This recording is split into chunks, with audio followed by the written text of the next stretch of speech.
ಓಂ ಸಾಯಿ ಮುದ್ರಾ ಚಾನಲ್ಗೆ ಸ್ವಾಗತ ಸುಸ್ವಾಗತ. ನಾನು ನಿಮ್ಮ ಪ್ರೀತಿಯ ಪುಟ್ಟಮ್ಮ ಮಾಡುವ ನಮಸ್ಕಾರಗಳು. ನಾನು ಇಂದು ಪರಿಚಯಿಸುತ್ತಿರುವ ಮುದ್ರೆ ಯಾವುದೆಂದರೆ ವಿಷ್ಣು ಮುದ್ರೆ. ವಿಷ್ಣು ಮುದ್ರೆ ಎಂದರೆ ವಿಷ್ಣುವಿನ ಆಶೀರ್ವಾದ ಇರುತ್ತದೆ ಮತ್ತು ಮನೋಕಾಮನ ಮುದ್ರೆ ಅಂತಲೂ ಕರೆಯುತ್ತಾರೆ. ಮನೋಕಾಮನ ಎಂದಾಗ ನಮ್ಮ ಮನಸ್ಸಿನ ಆಸೆಗಳು ಎಲ್ಲವೂ ಪೂರೈಸುತ್ತದೆ.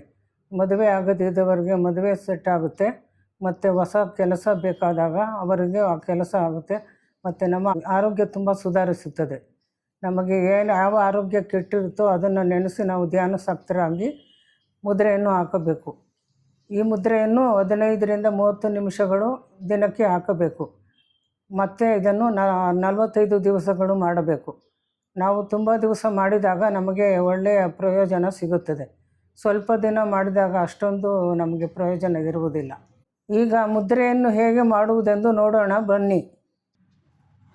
ನಿಮ್ಮ ಕೈಗಳನ್ನು ಹೀಗಿಟ್ಟುಕೊಂಡು 2 ಕೈಗಳ 4 ಬೆರಳುಗಳನ್ನು ಹೀಗೆ ಮಡಚಿ ಹೀಗಿಟ್ಟುಕೊಳ್ಳಬೇಕು. ಹೆಬ್ಬೆರಳುಗಳನ್ನು ತಾಕಿಸಿ ಹೀಗೆ ನಿಲ್ಲಿಸಬೇಕು.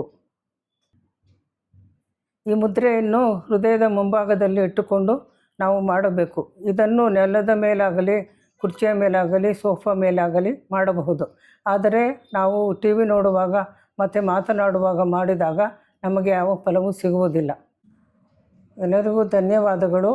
ನಿಮಗೆ ಈ ವಿಡಿಯೋ ಇಷ್ಟವಾದಲ್ಲಿ ಲೈಕ್, ಶೇರ್ ಆ್ಯಂಡ್ ಸಬ್ಸ್ಕ್ರೈಬ್ ಮಾಡಿ. ಮುಂದಿನ ವಿಡಿಯೋದಲ್ಲಿ ಸಿಗೋಣ.